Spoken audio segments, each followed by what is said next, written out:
So to start with, I have this pen or a couple of pins tied together that make the gate into the rabbit's room, and I secure it using eyelet hooks on either side of the gate, which you can see here. And that way it's just a barrier that I can still see into the rabbit's room and they can see out and still be part of our daily living, but it's a safe way to stop them coming out and to stop the other animals going in when I don't want them to. So it's a very sort of easy way. I can still shut the door when I need to because the gate does not block the door. And to close it up, I actually use this little clip that I just pop down there, the bulldog clip, to secure the gate so that it can't be pushed open when I don't want it to be. Depending on how high your animals jump, if you have cats or dogs that could jump over, or if your rabbits are high and jump out, it depends on the height of the gate you would need. And heading into the room, I have a large area here. This is the largest area for BL and Lotus. And the reason I have the largest area for them is that they're the youngest rabbits, so they need more exercise room and more room just to run around and jump and binky and explore and that sort of thing. So I have this large area here for them, and I like to make sure they have 2 litter boxes for each pair of bonded rabbits, so that there's no competition for the litter boxes. So I like to have 2 of those placed around the room. Now next to Lotus and BL, I have Billy, and he is next to Koko. I wanted him specifically next to Koko because I'm hoping to bond them.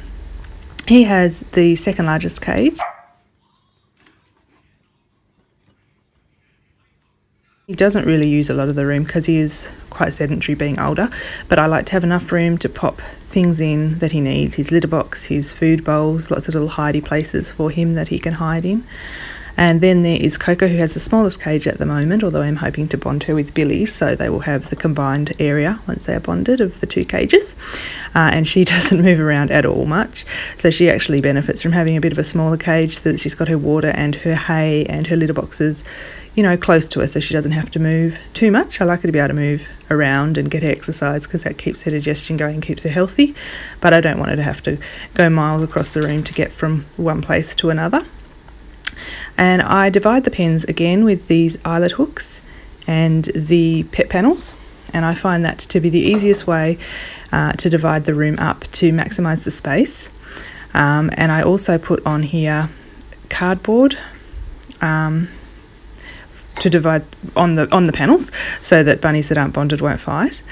And I find that this is the easiest way to be able to rearrange the room as I need to. It's just a matter of having a couple little eyelets in the wall, and it's nothing too major into the paintwork. So if I need to change the way that it's done, it's easy. What I'm showing you here is the Perspex panels that I have.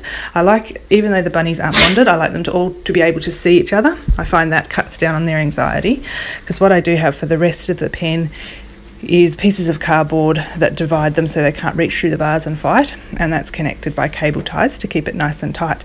But I like them to be able to still see each other as well, otherwise I find they can smell and hear each other but they can't see each other, so they get quite nervous. They need to be able to see what's going on, and this is a way of letting them do that without them being able to reach through the bars and fight each other. So I find that works really well. Ideally I'd like to have all the pens that need to be covered in the acrylic panels, but that is a bit too expensive to do, so I use the cardboard and replace it as is needed. And another factor is the light. So I take into consideration that each bunny will get enough sunlight in their part of the pen, because they all love to hang out in the sun, and the way I've divided it up now, sun does reach every pen, so that's really important as well. So I just take that in consideration when dividing up the room as well.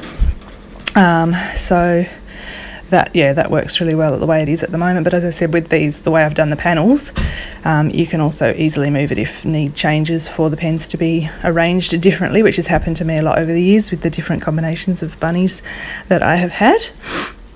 I also use polar fleece, as you can see on the floor. I have a wooden floor underneath, so it's easy to do a really good clean, but I use polar fleece on top of that just for cushioning.